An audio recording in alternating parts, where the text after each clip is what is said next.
मोनसे गोनां रादाब आं फोसावनो सानदों जे बे साननैसोआव मोनायाव बिपिएफनि मानसिफ्रा गिदिङै फैसा रानगासिनो दङ। बे कालिंदर समस्ति आरो हरिसिंगा समस्ति आरो गुबुन समस्तियाव जोङो खोनागासिनो दङ आरो जोंनि कालिंदर समस्तियाव जोङो बे फैसा राननायखौ जोङो नुसनबायबो आरो फेस टु फेस होसोलायनायबो जाबाय। दाखालि खननै खनथामसो आरो मैयाबो लोगो मोनस'नायबो जाबाय।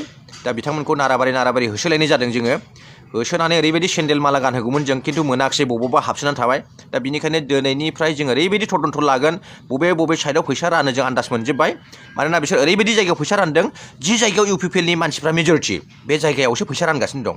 आरो जि जायगायाव बिजेपिनि बा कंग्रेसनि मेजरिटि, बे जायगायावबो फैसा रानदों। बेनिखायनो बेफोर जायगायाव जों दिनैनिफ्राय फुरा सिआइडि खालामगोन, नागिरखोमागोन, तदन्त लागोन जे बिथांमोना सोरबा केन्डिडेटखौ मोनफ्रांब्लाबो सेन्देलनि माला गानहोनाय जागोन। खिन्थु जों बिथांमोनखौ हगारनाय नङा। मानोना बेबाराव सोलायनायखौ जों लाबोथारगोन।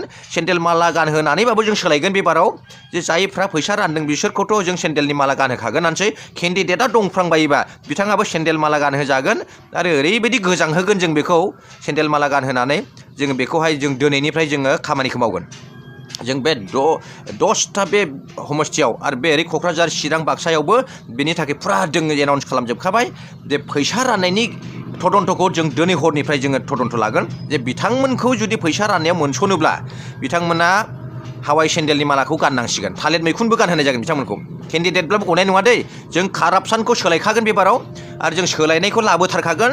जोङो बेफोरबायदिखौ कन्ट्रल खालामखागोन। बेबाराव ब्रायै जों कन्ट्रल खालामगोन। जों हगारखाया आरो बिसोरखौ, बिपिएफखौ जों सोलायखागोन आरो देग्लाय। इउपिपिएलआ बेबाराव दानो मोनखानांगौ आरो बे कारापसनखौ जे जों फोजोबखागोन, कारापसनखौ जे जों माबा खालामखागोन, कन्ट्रल खालामखागोन। बे बाराव जोङो कारापसनखौ मुक्त खालामनो थाखाय, कारापसनखौ कन्ट्रल खालामनो थाखाय जोङो हराव गोजांजानानैबाबो, बे नभेम्बर डिसेम्बराव गोजांनाय बोथोर, थेवब्लाबो जोङो बिसोरखौ ओरैबायदि सिआइडि खालामगोन, नागिरखोमागोन, जाहाथे बे बुस्थुखौ जों कन्ट्रल खालामनो हायो आरो बे बर' जानो गैयैफ्रा, दुखिया बे ओनसोलनि बर'फ्रा जाहाथे मोजां रोखोमनि दैदेननायखौ मोननो हायो, मोजां सरकारनि हेफाजाबखौ मोननो हायो, बे कारापसननि गेजेराव थानो गोनां जाया। जों बे खामानिखौ जोंनि सेंग्रा जोहोलावफ्रा जों मावखागोन आरो जिखुनु प्रकारनिबाबो कारापसनखौ जों फ्रि खालामगोन। थाइसे थाखाबो राननो मोना बिसोरो।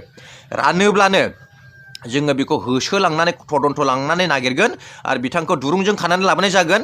जोङो जिखुनु जायगायाव मोनब्लाबो जोङो बिथांखौ मोनसे लांदां जायगायाव बे फैसा रानग्रा केन्डिडेटखौब्लाबो, फैसा रानग्रा चेयारमेनब्लाबो बा मेम्बारब्लाबो बिथांखौ सेन्देलनि माला गानहोनानै जोङो ओरैबायदि निउसाव जों फोसावनानै 3 घन्टासो बिथांनिफ्राय स्टेटमेन्ट लागोन आरो बे खामानिखौ जों दिनैनिफ्राय स्टार्ट खालामगोन।